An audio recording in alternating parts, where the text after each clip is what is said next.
So I always wanted Cobras, wanted to get into them and so on, but I couldn't afford it. It was like shooting for the moon. But I ultimately bought CSX 2175 in 1975, and CSX 3202 wrecked very badly. I was about the 8th owner in that chain in 1978.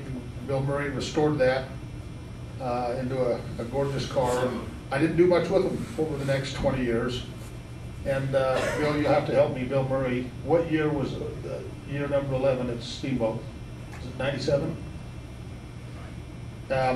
In Steamboat Springs, it was one of the last go through downtown and up in the hills and back through downtown races. And Bill Murray and his associates, a couple of whom are here tonight, were racing in that. Bill won number 1, year number 1, number 7, and number 11. Turned out number 11 was the last year, and I was supposed to go to that race. I swore I was going. Driving from Salt Lake to Steamboat's about a 5 or 6 hour drive, and something important came up, and I didn't go. And I didn't know it was the last race, and Bill won it. And some other Cobras did very well there. But the following weekend, I took my Cobra 2175, which is about as stock a 289 as you can get, over to Bill to work on, and we went to the Shelby American Collection Museum in Boulder. And we went in, it was late in the day, there was still some sun coming in, and there were 4-foot windows around the top of this 10,000 square foot museum. Many of you have been there. And we were there, and my numbers will be close, they might be exact. And again, I think I had driven both these cars, 2175 and 3202, maybe 700 to 1,000 miles in 17 to 20 years. That's all I'd driven them. And we were there in the museum unloading a car that I was leaving with Bill for the winter, 2175, to do some engine work on it.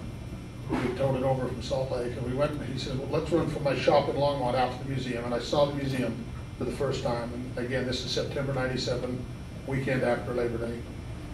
And we were there in kind of the late evening light, and he didn't even bother to turn the lights on. We were just unloading the car.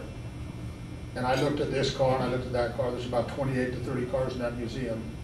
And he would tell me the history of some of them. And I said, wow, this is really cool. This is cool. He said, no, let me tell you what cool is. In the Cobra history, Cobra's won 57 professional races.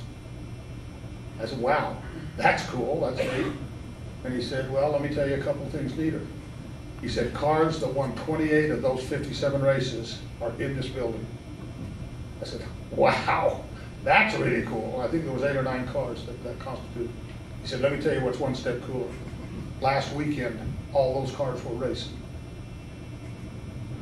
And at that instant, that was my O-factor, or whatever you call it. That instant, I said, we're going racing. And we are. And we're very grateful that you came to share this with us. If you do what I do, or Ken does, or some of the others, you get a little worried about how many are going to show up and so on. But this has been very, very special for us to be able to host this. And we hope to be able to do it again in the not too distant future. And I just think it's wonderful when I go out through the parking lot and see the license plates and share the enthusiasm and what it is that these cars are about. It's I don't let myself out much, but I do with the cars, with the Cobras and the GT40s. So it's really exciting for me to be able to be here with you and share a common love for that. And I appreciate what Zach's done. And I do have volume 1, number 1, of the little, what was it, about 7 by 9 foot, or 9-inch book, the Mark, yeah, in the old days.